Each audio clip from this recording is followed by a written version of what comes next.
toutes et à tous. Bienvenue sur LMT 25 ans, le podcast pour raconter l'histoire de Laval Mayenne Technopole. Cette association, que nous appelons également par son acronyme LMT, accompagne et développe le territoire de la Mayenne grâce à l'innovation. Je suis Céline Loury, en charge de la communication chez LMT. Avec ce podcast, nous souhaitons proposer chaque semaine de 2021 un morceau de l'histoire de LMT raconté au travers des conversations avec des membres de l'association, de l'équipe salariée, des partenaires ou encore des entreprises accompagnées qui ont participé à cette aventure collective. Alors dans les épisodes précédents, vous avez dû comprendre que l'une des activités de Laval Mayenne Technopole, c'est d'héberger des entreprises, et notamment messieurs François Daubert et Guy Lebras en avaient parlé, car cette pépinière, appelée également Maison de la Technopole, offre des services mutualisés et des bureaux pour faciliter l'installation des entreprises innovantes en création. Alors aujourd'hui, j'accueille la première entreprise sur le podcast. Alors monsieur Bernard Faure, cofondateur de l'entreprise Tenaxia, qui était l'une des premières entreprises arrivées dans les locaux de la Technopole en 2001. D'ailleurs, elle fête donc ses 20 ans cette année. Vous allez donc découvrir ce qu'elle propose, comment c'était de créer une entreprise en 2001, quelle était l'ambiance, pourquoi cette entreprise, comment a-t-elle évolué au fil des années, et puis dans les locaux de la Maison de la Technopole, c'était comment. Alors une belle aventure que je vous invite à découvrir dès maintenant. Merci Bernard Faure de venir aujourd'hui sur le podcast de Laval Mayenne Technopole. Avec plaisir. Tu vas pouvoir te présenter qui tu es et puis il y aura une autre question, c'est peux-tu nous raconter les débuts de la création de Tenaxia? D'accord. Moi je suis mayennais d'adoption puisque je suis parisien d'origine et je suis arrivé en fin 97 en Mayenne. À l'époque pour travailler dans une entreprise bien connue dans le secteur séché environnement. Je suis marié, père de 4 enfants et j'habite à Changé. Et en 2001, avec un associé parisien, on a créé Tenaxia, ici à la Technopole de Laval. Et on est resté ici jusqu'en 2012, donc quand même plus de 10 ans, jusqu'à ce que, courageusement, on déménage très très loin, dans un bâtiment qui est juste en face, qu'on a fait construire pour l'occasion à ce moment-là, donc en 2012. Et donc depuis 2012, je suis de l'autre côté de la rue. Et peux-tu nous dire quand Tenaxia a été créé, c'était quoi? En fait, moi quand je travaillais chez Séché Environnement, je m'étais rendu compte que les entreprises clientes de Séché, donc qui produisaient des déchets, n'étaient pas équipés en solutions véritablement pour gérer leurs propres déchets, pour avoir une vision sur ce qu'elles en faisaient, et puis de manière générale, elles n'étaient pas équipées de solutions qui les aidaient à bien gérer leurs problématiques environnementales. Quand je fais ce constat, c'est globalement 99-2000, donc c'est l'époque où Internet s'emballe. Je décide finalement de me lancer dans une aventure qui consiste à proposer un premier outil logiciel pour la gestion de l'environnement, donc en l'occurrence centré sur les déchets, aux entreprises. Et donc Tenaxia se crée sur cette idée, sachant que derrière, il y a eu très très vite d'autres idées qui se sont agrégées, et notamment des solutions pour les aider à connaître des réglementations qui s'appliquent à elles en environnement, puis non seulement les connaître, mais également les appliquer, donc savoir si l'entreprise était conforme ou pas conforme à ces dispositions réglementaires, et puis non seulement en environnement, mais aussi en santé, sécurité, environnement. Et puis petit à petit, donc on a étendu donc la palette. Aujourd'hui, on fait environnement, santé, sécurité, énergie, sûreté, malveillance, sur ces sujets de veille et de conformité réglementaire. On a poursuivi en nous intéressant à la problématique des risques, donc des risques environnementaux et des risques pour la sécurité des collaborateurs. Et puis en 2008, on a décidé de commencer à s'intéresser à un sujet plus général. C'était de fournir aux entreprises une solution leur permettant de disposer de toutes les informations qui leur étaient nécessaires pour mettre en œuvre et piloter une politique de développement durable. On ne parlait pas de responsabilité sociétale des entreprises à l'époque, mais en fait c'est le même sujet. Après, dans le modèle de Tenaxia, on a très très vite associé au logiciel une compétence d'expert, de cabinet de conseil en fait. Donc on est finalement aujourd'hui à la fois un éditeur, c'est vraiment le core business et la partie du chiffre d'affaires la plus importante, mais on est également prestataire de conseil sur ces sujets pour accompagner nos clients et finalement les aider à bien prendre en compte tout ce qu'on leur permet de gérer via le logiciel. Donc en 2001, puisque c'était la date de création, pour le coup, on ne parlait pas beaucoup de RSE, un petit peu d'environnement. Les logiciels en mode SaaS, puisque c'est comme ça qu'on a démarré, c'était pas non plus encore extrêmement développé. Donc Quand on posait la question aux industriels de savoir si ça les intéressait ou pas, il y avait un peu toutes les réactions. Il y avait ah oui, oui, c'est super intéressant, mais plutôt pour quelqu'un d'autre, quoi. C'est-à-dire que la PME disait ah, c'est vachement bien, je vous conseille d'aller voir les grands groupes parce que ça leur servira. Et puis les grands groupes qui disaient non, mais attendez, nous, on est quand même des gens sérieux. Donc, par contre, allez voir les PME, ça peut être bien ce que vous faites, quoi. Donc c'était un peu comme ça l'ambiance du départ. Petit à petit, ça a changé et aujourd'hui, on n'est pas sur une vague, mais en tout cas au cœur de l'actualité, quoi. Et en une phrase, comment tu présentes Tenaxia à quelqu'un qui n'est pas du domaine? Nous, on a une raison d'être qui est de concevoir, de développer et de mettre en œuvre des solutions pour la performance durable des entreprises. Donc on développe des solutions logicielles et des prestations de conseil pour aider les entreprises à prendre en compte l'ensemble de la thématique de la responsabilité sociétale pour aller vers plus de performance. Justement, comment ça s'est fait au début pour que les PME ou les grands groupes adoptent la solution? Au tout départ, donc, quand on n'avait que cette solution de gestion des déchets, donc pour aider l'entreprise qui les produit à assurer toute la traçabilité nécessaire, et à savoir aussi combien ça coûtait, et puis essayer de réduire les charges correspondantes. Quand on avait donc que ce produit-là, au départ, je faisais beaucoup de prospection téléphonique et j'essayais de convaincre les gens que c'était important. Et puis au bout de quelques mois, je me suis rendu compte que c'était totalement inutile, que c'était pas la bonne démarche, qu'il fallait mieux simplement poursuivre la conversation avec ceux qui paraissaient intéressés et pas essayer de justifier mon métier auprès de ceux qui n'étaient pas intéressés par ça. Donc je pense que la première leçon du départ, c'était celle-ci. Si quelqu'un ne sent pas un besoin, c'est pas la peine d'essayer coûte que coûte de lui dire si, quand même, c'est important. Donc passer à autre chose. Et il y en a d'autres les early adopters, comme on dit, qui eux sont prêts, sont intéressés, cherchent de la nouveauté et il vaut mieux commencer à travailler avec eux. Ça, c'était une première leçon du début de prospection téléphonique en 2001. Oui. Et puis on a fait un premier salon fin 2001. C'est là où on a présenté le produit en fait pour la première fois. Et donc là, c'était à Polytech. On avait un petit stand et on avait des offres d'essai en fait, qui au bout de 3 mois se transformaient en contrats. Et donc les premiers contrats qu'on a signés sur ce produit sont des contrats qu'on a en fait initiés sous forme de test lors de ce salon en décembre 2001. Donc le salon a été aussi l'occasion des premières concrétisations. D'accord, et au début, en fait, tu étais tout seul? Alors au début, j'étais avec Maxime qui était basé à Paris. Moi, j'étais plutôt sur la partie business, au sens définition du produit à réaliser en termes de satisfaction de besoins. Et puis après, au sens aller voir les clients, etc. Et puis Maxime, donc mon associé dont je parlais, lui, il est toujours parisien. Et lui, il avait en charge la partie développement. Donc au début, on était tous les deux. On avait embauché une personne pour nous aider sur le design du produit. Puis dès que ça a été possible, dès qu'on a eu un petit peu de sous, on a embauché une première consultante et qui, elle, était basée à Lyon. Donc en fait, on était finalement 3 ou 4 le temps que la première personne dont je parlais soit d'entreprise. Elle est restée 1 an. Donc on était 3 ou 4 et sur 3 zones géographiques. Moi ici à la Technopole, Maxime à Paris, hébergé chez les copains, on va dire, en gros, et puis Odile qui était basée à Lyon. Vous êtes toujours tous les trois dans l'entreprise? Alors Odile a quitté l'entreprise il y a, je ne sais plus exactement combien de temps, une petite dizaine d'années je pense. Par contre, Maxime et moi, oui, on est toujours aux manettes de la société. Et on a gardé en revanche les trois bureaux, donc on est à peu près autant à Paris, à Laval et à Lyon aujourd'hui. Oui, d'accord. Donc ça représente combien de personnes? On est à peu près 65 aujourd'hui. Oui, d'accord. C'est l'occasion de dire que Tenaxia fête ses 20 ans. Et donc Tenaxia fête ses 20 ans effectivement cette année. On les fêtera dignement, j'espère, si les conditions sanitaires nous le permettent, en 2021, absolument. Pour Tenaxia, donc maintenant, est-ce que tu peux nous préciser quels sont les clients? Oui, alors on travaille pour les entreprises.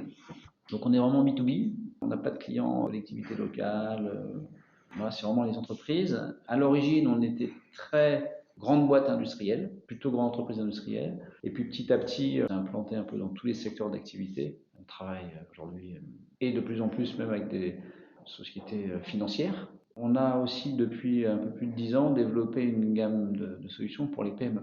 Ce qui fait que finalement aujourd'hui on est présent dans quasiment tous les secteurs d'activité, des entreprises de toute taille, ce qui est plutôt intéressant justement de ne pas dépendre de secteurs d'activité particuliers. On voit avec la crise sanitaire qu'il y a certains secteurs qui sont totalement sinistrés. On a nous la chance d'avoir des clients un peu partout.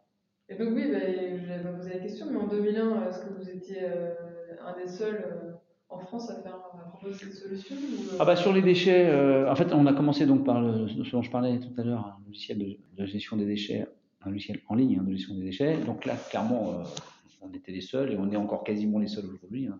En tout cas très largement numéro un en France.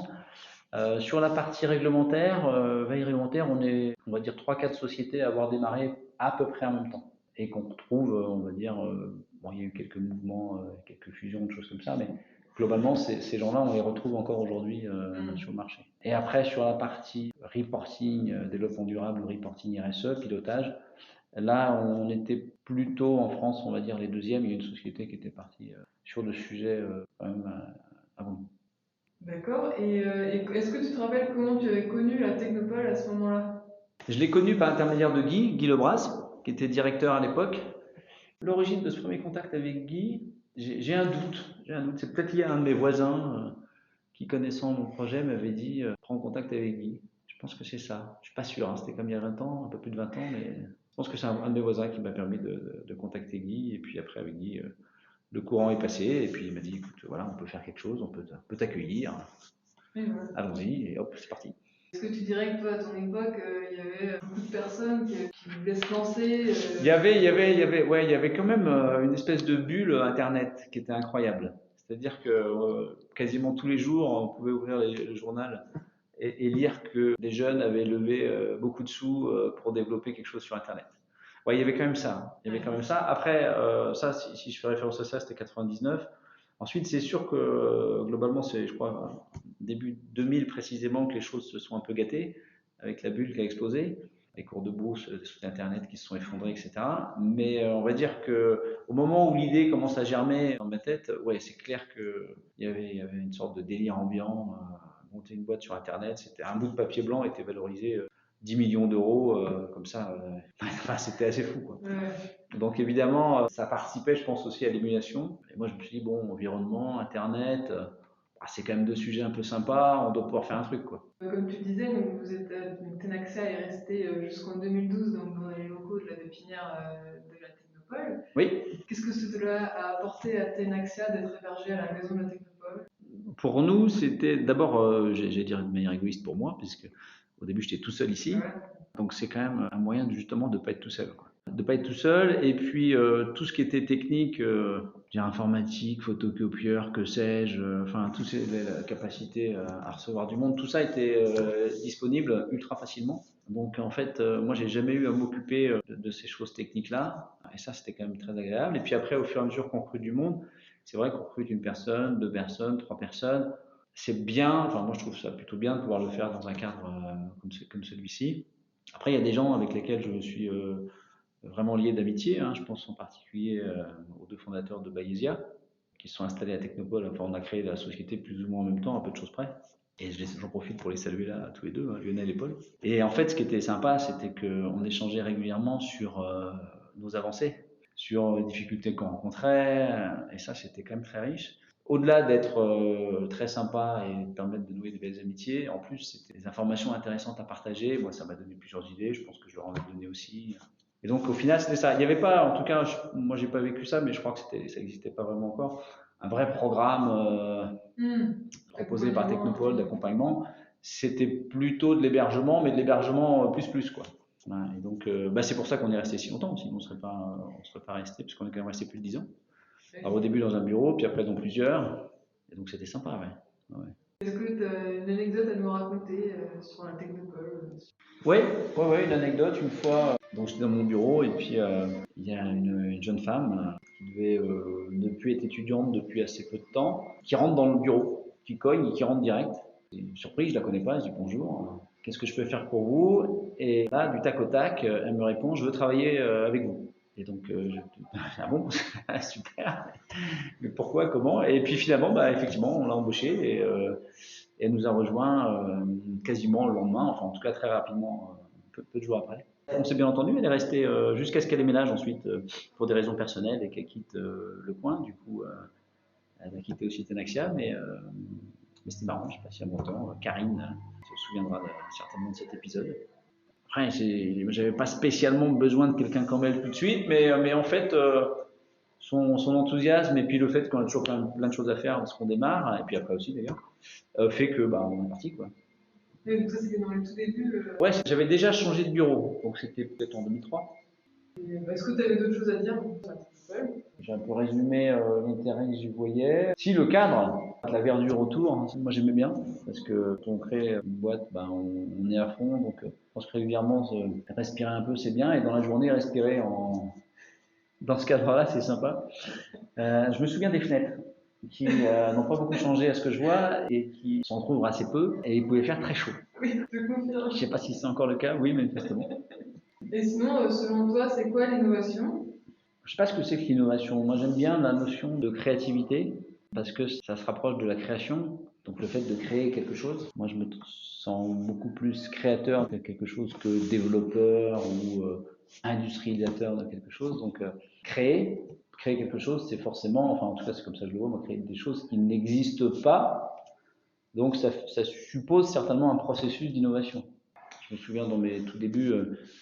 Avant de créer Tenaxia, mon premier job c'était chez L'Oréal. J'avais été voir un des patrons industriels du groupe, et il m'avait dit que lui, ce qui l'intéressait, c'était de défricher un sujet nouveau. Donc à l'époque, c'était le Kanban, des choses comme ça. Ce qui l'intéressait, lui, c'était d'aller dans les endroits obscurs et puis de défricher des choses. En revanche, dès qu'il y avait trop de lumière sur un sujet, c'était plus son truc. Et je pense que la création, il y a un peu de ça. On crée quelque chose sans réellement savoir l'impact que ça va avoir, en espérant qu'il va être important, mais sans trop savoir. Et voilà, donc moi je suis plutôt attaché à la créativité. L'innovation, c'est certainement on va dire, une forme de process qui permet cette créativité, ça s'organise, certainement, l'innovation. D'accord. Qu'est-ce qui est important pour innover et réussir? Je pense qu'il faut de la persévérance pour réussir. Enfin, je pense qu'il n'y a pas de vraie réussite qui ne soit pas durable. Et pour durer, il faut persévérer. Il faut que chaque jour, on soit animé de réussir. Et c'est pas juste une fois et puis après tout va bien. C'est vraiment chaque jour. Oui, rien n'est jamais acquis. Rien n'est jamais acquis. Je pense qu'il faut savoir aussi être humble, dans le sens non pas modeste, mais dans le sens de connaître ses forces, connaître ses faiblesses, pas se voir trop différent de ce qu'on est vraiment. C'est pas facile, mais que si on se trompe sur soi-même, je pense qu'on aura du mal à réussir. Après, si en plus on a un peu de folie, des idées, une manière de voir les choses un peu différente des autres, c'est plutôt intéressant aussi, parce que l'idée c'est d'être un petit peu en avance sur son temps, pas trop, parce que si on est trop en avance, évidemment, c'est peut-être les suivants qui réussiront, mais il vaut mieux être un petit peu en avance quand même, quoi. Et ça passe par un regard, pour se décaler, un regard différent de celui de la plupart des autres personnes au moment où on regarde la chose en question. Merci Bernard Faure d'être revenu sur les débuts de l'entreprise Tenaxia, une entreprise qui s'est bien développée au fil des années. Nous avons reçu une belle leçon de prospection et c'est intéressant d'avoir ce retour. Je pense notamment à tous les créateurs et créatrices d'entreprises qui démarrent et qui nous écoutent. Pareil, je pense que c'est important lors de la création de pouvoir accéder à des services de la pépinière. Ce sont des soucis en moins à gérer. Cela facilite l'arrivée de nouveaux salariés. Les bureaux sont modulables et j'ai noté l'importance de la verdure aux alentours. Oui, il y a 20 ans, c'était une toute nouvelle zone où il n'y avait pas grand-chose. Comme le précisait Bernard Faure à ce moment-là, la partie accompagnement n'était pas autant formalisée qu'aujourd'hui, dans le sens où, selon le stade d'avancement de votre projet ou entreprise, LMT propose des programmes d'accompagnement spécifiques pour vous permettre d'innover et réussir. Vous découvrirez d'autres entreprises dans les épisodes à venir. D'ailleurs, Bernard a tendu une perche au fondateur de Bayesia, que je vais contacter. Et la semaine prochaine, je vais vous retrouver avec l'un de mes collègues, monsieur Nicolas Chonel, qui lui aussi est arrivé dans les locaux de LMT il y a 20 ans. Et je peux déjà vous dire qu'il a de nombreuses choses à nous apprendre sur l'innovation en général et sur la filière agroalimentaire. Alors, à la semaine prochaine! Pour être sûr de ne manquer aucun épisode, vous pouvez inscrire votre email sur lmt250.substack.com. En fait, c'est un lien à retrouver sur le site laval-technopole.fr. Vous recevrez ainsi un email tous les lundis à 17h. Ces podcasts sont disponibles sur vos plateformes de podcasts préférées ou bien sur la chaîne YouTube Innover et Réussir.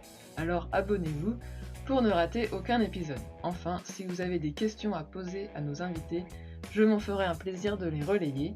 Pour le faire, c'est très simple, vous allez sur laval-technopole.fr où vous retrouverez la rubrique podcast 25 ans. Et puis si vous avez envie d'échanger, de faire vos retours, allez-y. Allez, à très bientôt sur les ondes de l'innovation mayonnaise.